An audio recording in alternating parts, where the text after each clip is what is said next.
दोस्तों ये JEE mains 2026 में एक क्वेश्चन आया हुआ है। इसमें क्या है, एक रिंग है। रिंग के साथ में यहाँ पे दो रॉड हैं, कंडक्टिंग रॉड्स, जिनका रेडियस आर और आर दे रखा है। और इस क्वेश्चन में रेजिस्टेंस पर यूनिट लेंथ जो है वो लेमडा दे रखा है। अब क्वेश्चन बोल रहा है कि ए और बी के बीच में हमें रिजल्टेंट रेजिस्टेंस चाहिए। तो अप्रोच क्या होगा, जब भी दो पॉइंट दिए होंगे तो एक पॉइंट से हम लोग क्या करेंगे, करंट को इंटर कराएंगे। एज्यूम करेंगे कि आई करंट इंटर हो रही है और ये तीन पार्ट में स्प्लिट हो रही है। कुछ करंट इधर चली गई I1, कुछ करंट इधर चली गई I2 और लोअर पार्ट में करंट चली गई I3।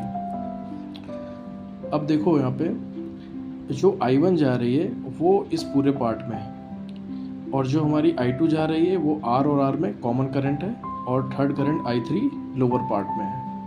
अब हमें रिजल्टेंट रेजिस्टेंस निकालना है। तो अगर रिंग है जिसकी रेडियस R है तो टोटल जो लेंथ बनेगी जाकर के रिंग की वो हो जाएगी 2 पाई R, करेक्ट।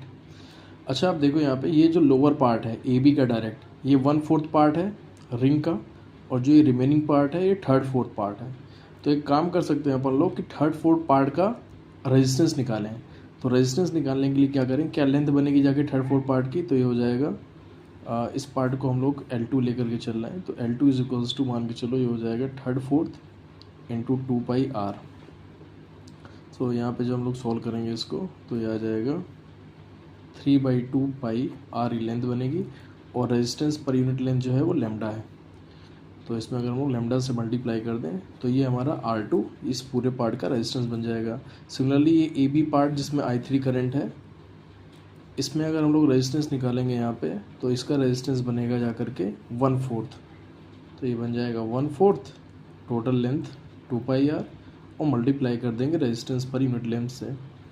तो ये बन जाएगा तुम्हारा पाई R लेमडा बाई 2 और इस पार्ट का जो रेजिस्टेंस हो जाएगा वो हो जाएगा 2R इसकी लेंथ है, मल्टीप्लाई कर देंगे लेमडा से तो 2R लेमडा।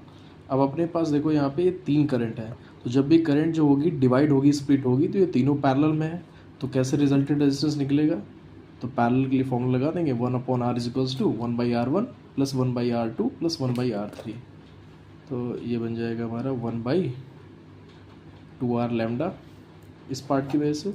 इसको अपोजिट करेंगे तो क्या आ जाएगा, यहाँ पे ये आ जाएगा 2/πR लेमडा प्लस इसको अगर अपोजिट करेंगे तो यहाँ पे आ जाएगा हमारा 2/3 पाई R लेमडा। और इसको अगर अपन लोग सॉल्व कर लेंगे तो हमारा क्या होगा, आंसर आ जाएगा। ये मैं अप्रोच बता रहा हूँ। ऐसे कुछ और क्वेश्चंस के लिए हम लोग देखेंगे, जो भी थोड़े टफ क्वेश्चंस आए हैं उनको हम लोग सॉल्व करने की कोशिश करेंगे इस सीरीज़ में। Thank you.